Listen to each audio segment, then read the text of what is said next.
I mean, need to be recording this. So I'm recording it now. So back to the Mastercard Foundation Scholars Program. So it's a huge commitment from the foundation with more than 40,000 Mastercard Foundation scholars across the world already. And there are 29 institutional partners that deliver the program, each focusing on either undergrad or postgraduate level education. So we in Cambridge, our focus is very much on postgrad education. So if you want to come to Cambridge, it's master's courses only. So our program was established in 2022, and we're on our fourth cohort of scholars now. So we have 69 scholars currently in Cambridge from 18 different countries, studying something like 41 different courses. So it's a really kind of diverse, mixed group of people, which we're really proud of. And we're proud that the number of scholars is increasing every year, as is the number of countries that are represented. So our program themes are climate resilience and sustainability.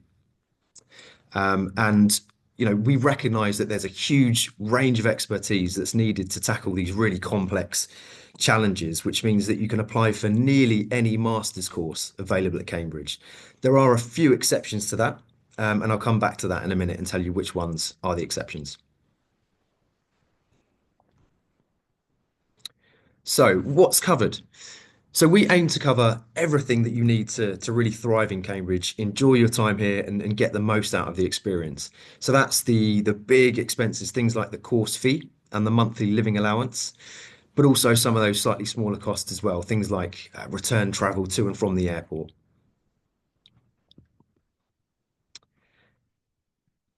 So I think all of us like to think of this as much, much more than a scholarship. So there are lots of opportunities to grow and to develop and learn outside of your course. You will ultimately become part of a network of young African leaders, and your first opportunity to meet your fellow young African leaders, your new friends, your cohort, will be during a week-long orientation to the program, which happens before courses begin. So this is generally the end of September. This happens before courses then start in October. And this is a great time to get to know your new friends and also spend some time with program alumni who now act as mentors for the program. And we know that those guys provide some real kind of really helpful advice and tips for the incoming scholars. And then once term begins, we encourage you to kind of, keep connected with that group. So we run monthly socials to bring everyone together. And then there's a weekend retreat in January as well. So it's an opportunity to go and see another part of the UK. I think this year it was in Norfolk on the coast, which is where this photo was taken. So developing leadership potential is a huge component of the program for us. And we work with the Cambridge Institute for Sustainability Leadership to deliver the leadership training throughout the year. So there are multiple modules of leadership training, and each one is focused on leadership in the African context. So, fully sort of recognizing where you come from and where you might be going on this journey. Next, then, entrepreneurship. And we really encourage scholars who've either already set up a social venture of their own or plan to set one up in future by offering lots of sort of training and development opportunities around entrepreneurship. So this starts with a 3-day training course, which is run by King's College Entrepreneurship Lab. And I definitely recommend giving those guys a Google if you haven't heard about them already. And then after that training course, later on in the year, we run an entrepreneurship competition. So this involves submitting a business idea in writing. And then if you're shortlisted, you can go on and pitch your business idea to a panel of judges for a chance to win some quite significant pots of funding for your venture. Finally, then, there's a real focus on planning for life after you graduate. And actually, we'll start to encourage you to think about that pretty much from the first day that you get here. Whether you plan to go straight into the world of work, whether you want to do a PhD or maybe you want to do a placement somewhere, there are lots of resources that we can provide you with, and you can have regular sort of check-ins with our transitions coordinator, Tracy, throughout the year, so that you know exactly where you're going come graduation day. Okay, so the next few slides are an overview of the application process, touching on one or two of the things that we think need a bit more explanation. But before we get into it, there are a few things that you need to do before you put pen to paper. So first of all, and it's quite an obvious one, you'll need to think about which course and choose which course you want to apply for. You can do that using our postgraduate course directory. And it lists all the courses. And once you click into a course, that you'll find all of the information about it, including its length, how you will learn, and importantly, the entry requirements that you need to hit. So once you've checked that, you can check your own qualifications and make sure that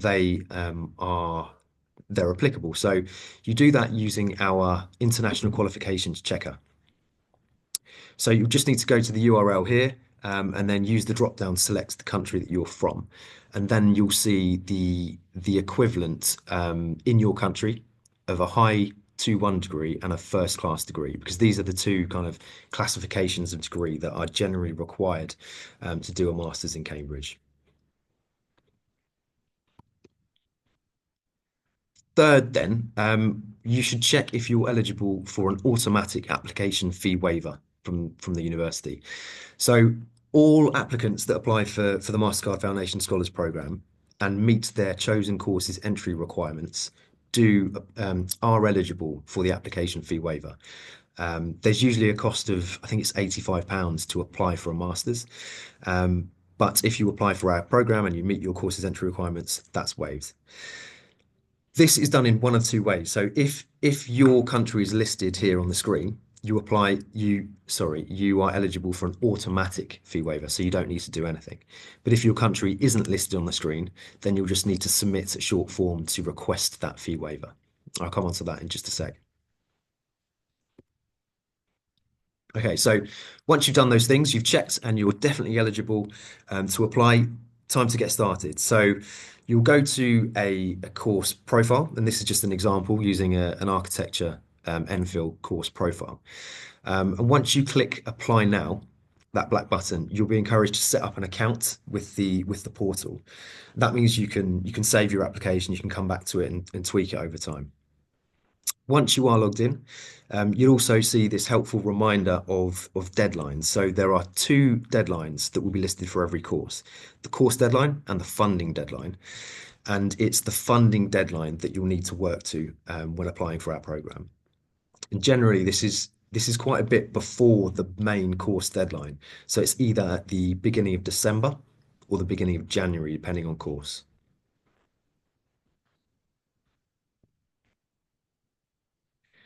Once you have opened your account and you've started your application, we recommend that this is the time for applying for your application fee waiver. And that's because it's quite a manual process, and it can take the team several days to review this and get back to you. So please do put that in as soon as you can.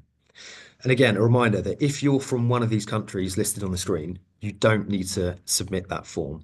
It happens automatically, and you won't be asked to pay to submit your application. But if you do need to submit that, you can use the QR code here, and it's also listed on our website to fill in a short form to request that application fee waiver. Quick note here on some other sort of webinars that we're doing to support people as they apply for our program. So if you do choose to apply and you submit your application fee waiver request, this is when you'll be invited to attend another set of webinars, which really sort of dig deep into the application process and give you the opportunity to talk to program alumni as well, to ask them questions. So it's a really helpful resource. If, however, you don't need to submit that because you automatically get the fee waiver applied, this is your time to give us an email. So drop us an email to the application's email address, and then we will invite you to attend those additional webinars if you want to.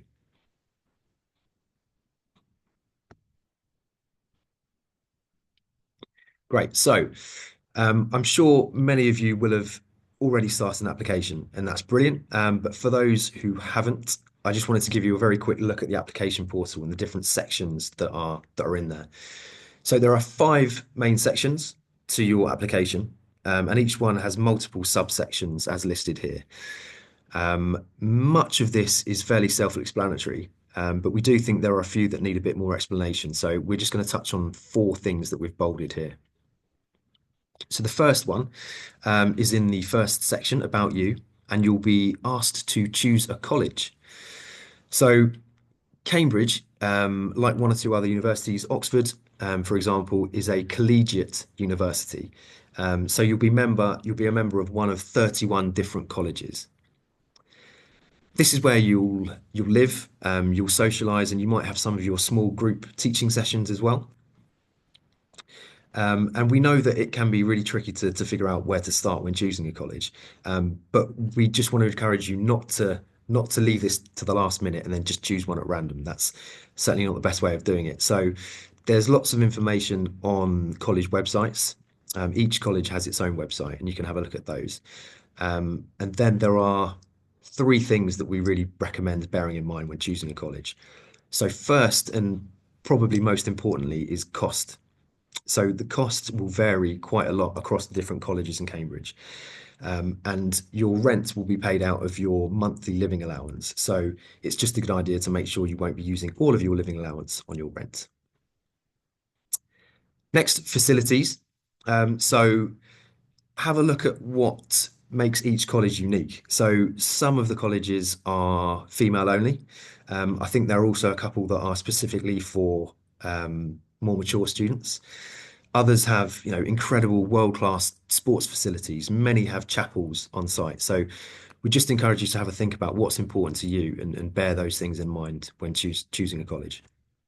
And then third, location. So many of the colleges are really, really central, right in the middle of town, whereas others will be a short walk, or a bike or a bus to your department or into town. So, if that's important to you, just have a look at where the different colleges are too.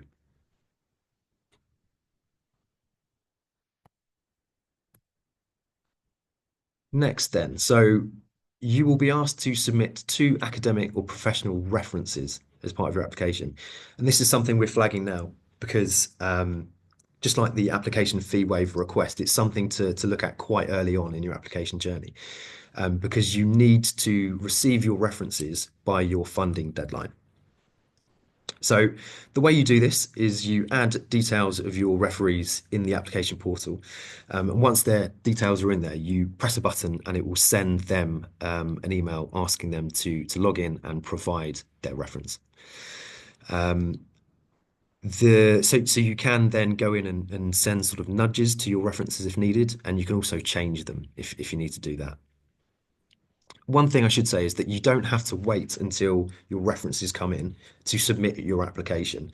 You can go ahead and submit your application when you're ready, and then you can still log into the application portal and check that your references have come in. And if they haven't, you can send nudges or change your referees. So it's not something that should hold you up. It should go without saying, but just to add there, so please do check that your referees are willing and able to do this for you before sending them email from the portal.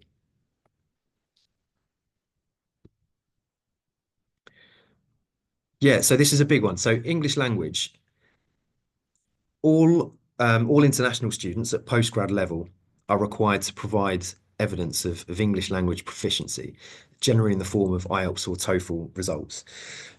There is an exception, but it only affects a very small number of people. I think it's so if you have recently studied in what UK visas and immigration call a list A country, then you won't need to do this. But that list of countries doesn't include any African countries. So I think it's the States, and there are a few countries in the Caribbean too. So if you've done a bachelor's degree at one of those countries, you might not have to provide this, but generally all of our scholars do. So the good news is though, that you don't have to have your IELTS results before you apply. If you apply and you're given a place, you'll receive what's called a conditional offer. And then you'll have until the 31st of July to provide any outstanding documents, so things like your IELTS results. If that's you and you are offered a place and you don't yet have IELTS, we can help you with that. So we can send study materials. We can send you a voucher to cover the cost of taking your IELTS test.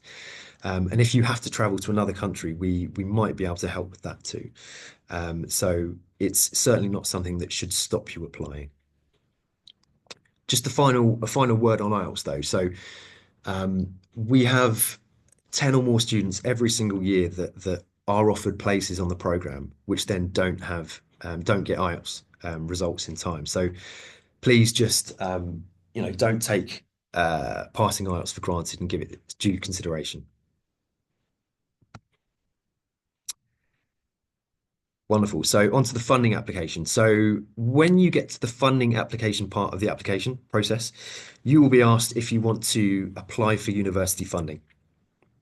Once you select yes, you'll see the Mastercard Foundation Scholars Program appear in that list of funders. And that is when you'll see our scholarship statement. So you'll be asked to submit a two-page document explaining your career history, how the scholarship will contribute to your trajectory, and how you hope to contribute to the scholarship goal of sustainable futures in Africa. So this then is your opportunity to link your chosen course to our program themes of climate resilience and sustainability. But I do want to give a bit of sort of guidance and reassurance on that. Again, going back to what I said earlier, we fully recognise the broad range of expertise and skills that's required to tackle these challenges. You can apply for most master's courses, and we would encourage you to think about what these themes mean to you. What do they mean for your chosen profession or your sector? So what does sustainability mean for a doctor or a teacher or an engineer? And right to that. So aside from the program themes, we really want to hear about your leadership potential. So that's not necessarily direct leadership experience. You can talk about any responsibilities you've taken on, perhaps outside of your studies. You can talk about any leadership experience or positions that you've taken up. Any and all experience is relevant here.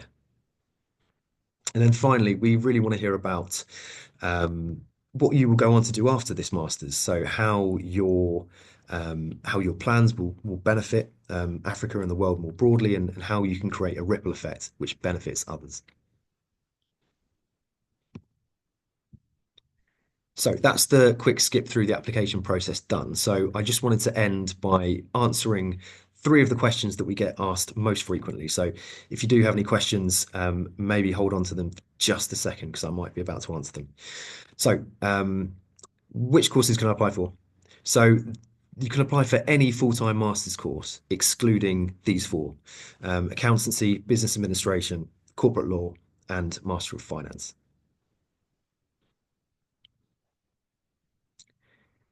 Can I apply for multiple courses? Technically, yes, you can, but we really wouldn't recommend it. So the application process is long, as you've already seen. It's demanding. You're asked for lots of supporting documents, references, and all sorts. So we really recommend, having a think about which course you're most suited to and most likely to, submit a strong application for, and then make that one application as good as you possibly can.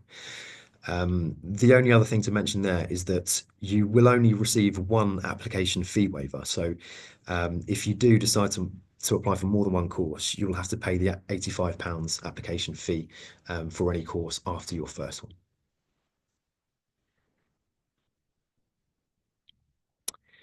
Last one, when will I find out? So there's a two-step process to this. So first of all, your application goes to your chosen department, and they will select the applicants they want to offer a place to, and they will then send their offer letters out generally in February. After that happens, we review all of the applications that have been given a place on their chosen course. And we will then send our offer letters out in March or early April. I think this year it was in early April that happened. Then you'll have a little bit of time after that, so until the end of July, to submit any outstanding documents. And generally, by that, we mean things like your IELTS results. Thank you. So that's my quick run through the program done. Just before we move on to any other questions, I'm going to give you a couple of resources. So our website is listed at the top of the slide here. Please do go and have a look. The application's email address is the one to use if you want to apply, or sorry, want to attend the detailed application process webinars once you've submitted your application fee waiver. Two QR codes. The one on the left is a program brochure, so have a look at that. It includes some nice quotes and bits and pieces from program alumni as well. And then on the right is the postgraduate study website, and there's lots more information on courses, on colleges, how to choose a college, on all of the documentation that you'll be required to submit as part of your application. Everything is on there, so please do have a look. So I will leave this on the screen as we answer a few other questions. So if I may, Awa, I will pass over to you now to answer any questions that you've seen come in that haven't yet been answered. Thanks, everyone. Hi, everyone. Hope you can hear me. Great. I'll just answer a couple of questions that I've seen pop up in the chat. And just to clarify a few things. There are a couple of countries that are eligible for an automatic fee waiver. This automatic fee waiver has been put in place by the university and not by the Mastercard Foundation Scholars Program. So every year, this university reviews the list in line with international standards and norms. So it looks at the UNDP GDP index, conflict index, and that is how the university arrives at the countries that are eligible for a university fee waiver. If you check in the chat, I've just popped the link to fee waivers. So if your country is on that list, you're not required to apply for the fee waiver. You can go ahead and apply and submit your application to the department, and you will not be asked to pay any fee. Every other country is required to apply for a fee waiver. If not, you'll be charged £85 when you try to submit your application. So if your country is not on the automatic fee waiver list, the procedure is you begin your application, and Ian has explained how to begin your application. If you are in doubt, all of this information is on our website in the how to apply section. You begin your application. After that, you use the same email address you've used to begin your application to apply for the fee waiver. Make sure you meet the course entry requirements because there are two conditions for meeting the application fee waiver. You'd submit to us your passport copy so we verify your identity and submit your transcript. You must meet the course entry requirement, otherwise your application is going to be declined. So we have shared with you the link. I've popped it in the chat, the link to all the 169 MPhil courses that are available at the University of Cambridge. Each one of them has their course entry requirement online. Please check that before you submit an application. There are just 4 courses that are not eligible for funding. I've seen that question come up. Corporate law, Masters in Business Administration. There are 2 others, Ian. There's corporate law, Masters in Business Administration. Yes. Master of Finance and Master of Accountancy. So these courses are not eligible for funding. You can screenshot if you need to. Here it is on the screen. Thanks, Ian. A couple of questions about the English language. No, Duolingo is not accepted. The only 2 English language tests that are accepted by the University of Cambridge is the IELTS and the TOEFL. IELTS and the TOEFL. Okay, there are so many questions popping up in the chat now, so please just raise your hand and we can take some questions. I've just seen a couple, Awa. While you find a couple, I will reply to a couple. So I've seen one asking if there's an upper age limit for our program in Cambridge. The answer to that is no.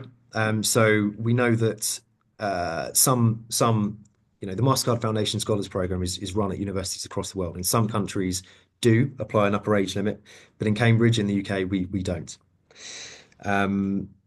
Next one I saw was I'm from Ghana. Am I eligible for the application fee waiver? Yes, absolutely. So it's any country, any African country. If you're applying for our program, you are eligible for that application fee waiver. The only difference is how you access it. So for the countries on the list that we shared just now, you will not need to do anything. It's applied automatically. There are other countries, if your country isn't listed on that, you will apply for it. And we've shared a link to the form to request that. That link is also on our website. So please have a look at our website, the how to apply page, and you'll see a link to that form online where you could submit your application fee waiver, so you won't have to pay it. Okay. Back to you, Alba. Thank you. There are a few hands raised. I think I'll take the hands that are raised because you may ask questions that others are also pondering within their minds. Safari Etienne, I can see your hand is raised. Safari Etienne.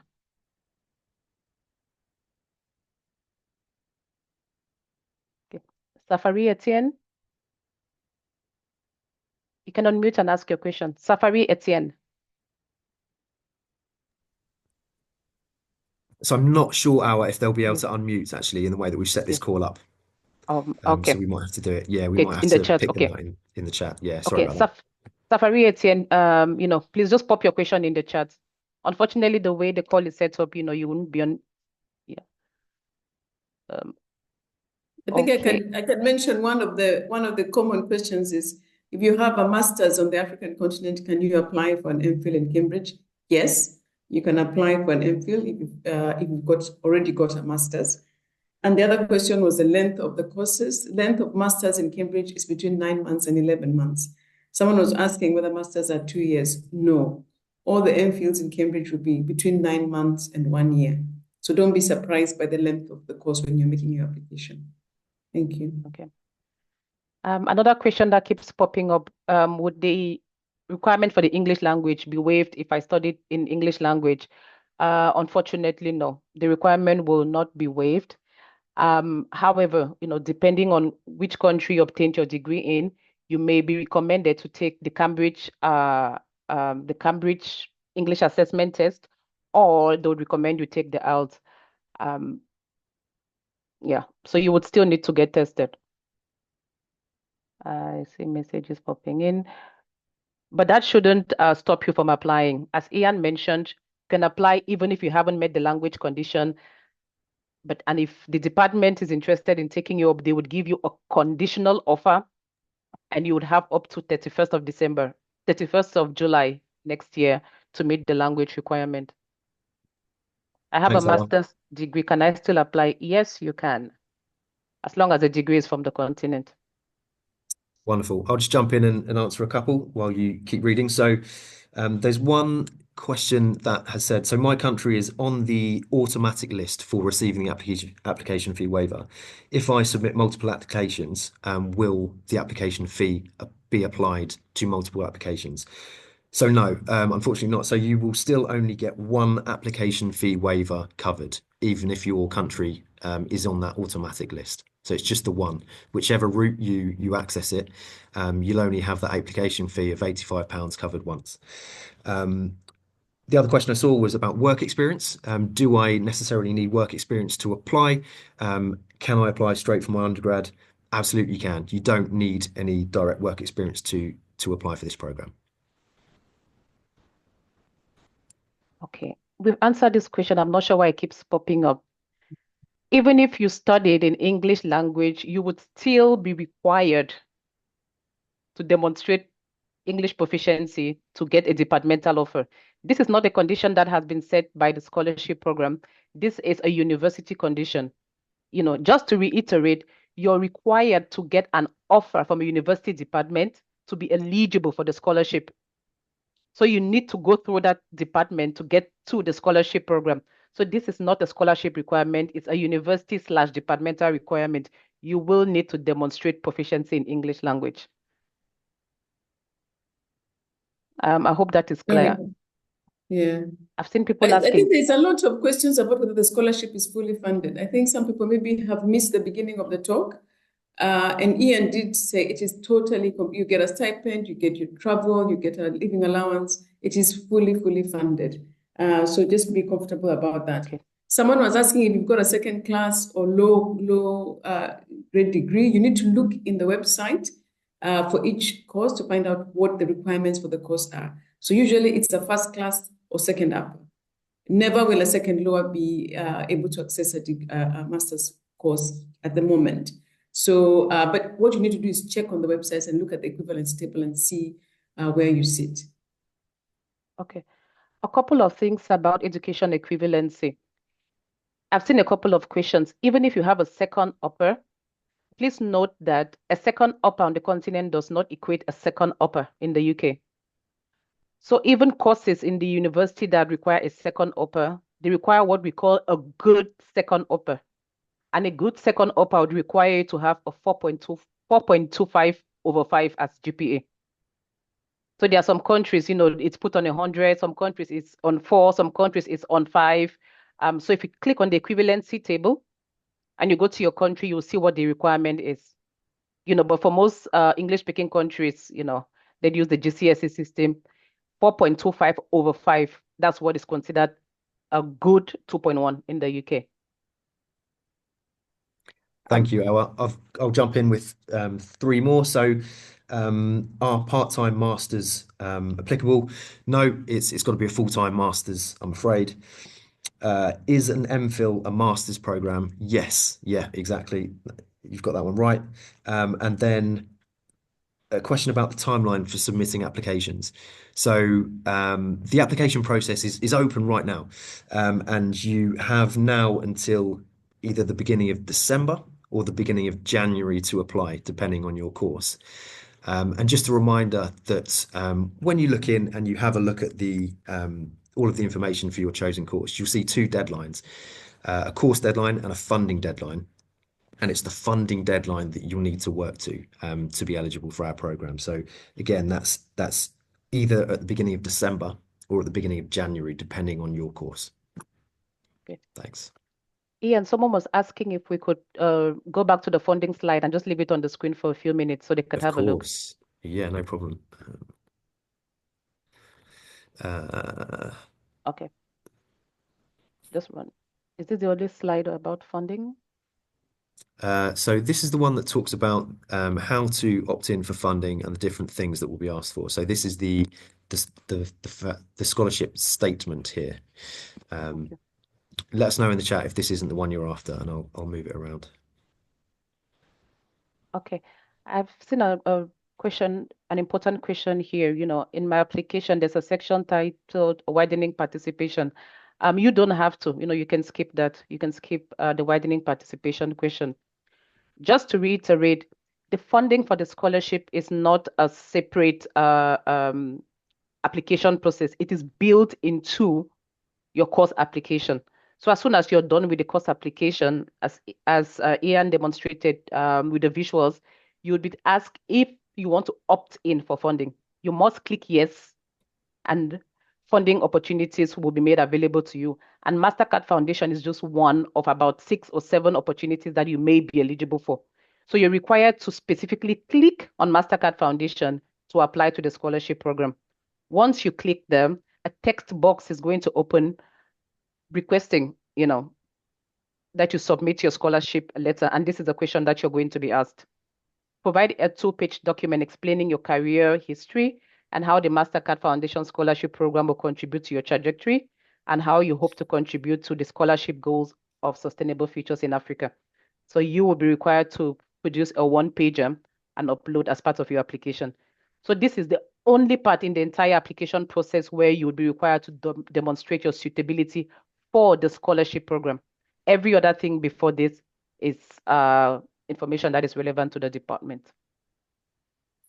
Brilliant, thank you, Awa. There's one here I wonder if you could answer. So if you haven't finished your bachelor's degree yet, but you're expected to finish by February or March, can you still apply? Yes, you can still apply on condition that you're confident that you'd finish in July and obtain your complete transcript before the deadline. 2, you need to analyze your current your current transcript and be certain that you're on course to obtaining the relevant GPA required for your course. So check your course, check the GPA that's required, and be certain that you're on course to obtaining that GPA. Wonderful, thank you. I've got one here from Fathia. So do we have to move back to our country after the program? So response to that is we're not prescriptive in that respect, and we don't demand that that has to happen, like some scholarships programs do. What I should say though, that your sort of plans are taken, we take your plans into account when reviewing applications. So a big component of the program is pushing forward sustainable futures within Africa. So if you can kind of talk about how you plan to contribute to that goal, then fantastic. But we don't demand that you need to return to Africa immediately after finishing. No. Okay. A very relevant question here. Someone is asking, what's the difference between research and thought programs? So thought MPhil programs, follow the structure of an undergraduate course, where you have 10 classes, you're assessed, you do assessments. So it's a thought course, there's a lecturer, there's a student, so there's that teaching taking place. Research MPhils are a bit like PhD, where you have a research topic, you find your supervisor, and you're pursuing your research independently. So it's very different from the thought master's courses. And if you're applying for a research master's, yes, you're required to have gotten a supervisor as part of your application. So think of a research master's as a prelude to a PhD. It follows the same structure. There's a question. I've got an HND. Am I eligible? Unfortunately, no. You're required to have a degree or certain courses, a master's, to be eligible for an MPhil at the University of Cambridge. Wonderful. Thanks, Art. Two more. So how will we get the recording from this meeting? I will make this accessible on our website by the end of the week. So you'll be able to find it there. This is the first of several of these webinars that we're running between now and I think early November. So during the application process, and you're more than welcome to come along to other sessions. If you've got other questions, please do come along if you want further clarification on anything. Another question I saw was about visas. Are visas covered? Yes, that will be covered. Okay. I think, is there any question here that we've not responded to? 7 new messages. Yeah, I think we've got about 2 more minutes. So we'll just answer perhaps 3 or 4 more questions. Can I apply for a research MPhil? Yes, you can. Yes, by all means, you can. What else is here? I hope. Part-time or full-time? It's just full-time master's programs. Thanks. Yes, Nelson, you can apply for research-based masters that are 12 months or under. In Cambridge, when they say a 1-year master's, anything from 9 to 12 months is considered a 1-year master's. Thanks. Oh, there's one about GRE that's come in a couple of times. Would you mind answering that, please? Is GRE compulsory? GRE is only compulsory for specific courses, just specific courses. So when you're applying for a particular course, go to the course website and look at the requirements. I think GRE is compulsory for those who want to do economics and certain statistics courses, not for everyone. There are not more than 10 courses that require you to have a GRE. There's someone saying, I'm a Congolese refugee, but I studied in Uganda. Do I need to apply for the fee waiver? No, you do not. No, you do not. Wonderful. For the Thank you. sample We've got one here around training and career development opportunities available for scholars. Yeah, absolutely. There are lots. So there are a couple of kind of key themes of the program, and they are leadership and entrepreneurship and social ventures. So those are the 2 main programs. So you will go along to leadership training modules throughout the year, along with other Mastercard Foundation scholars, and then you will sort of you come out with that with a real sort of understanding of leadership, what it means, your own leadership style and skills, and all of those kind of things. The other one, entrepreneurship. So it's optional, but there is an entrepreneurship component whereby you can complete a 3-day training course, and that's outside of term time. I think it's in January usually. So you go along to King's College Entrepreneurship Lab, and there's a course which is designed specifically for Mastercard Foundation scholars, and you complete that. And then there's an entrepreneurship competition later in the year. And again, so if you want to set up a social venture, this is a great way to start. if you are successful, you could win some funding for your venture in that competition. Okay. Okay. How are we doing? One more hour, do you reckon? Okay, maybe not one more, just to say thank you so much.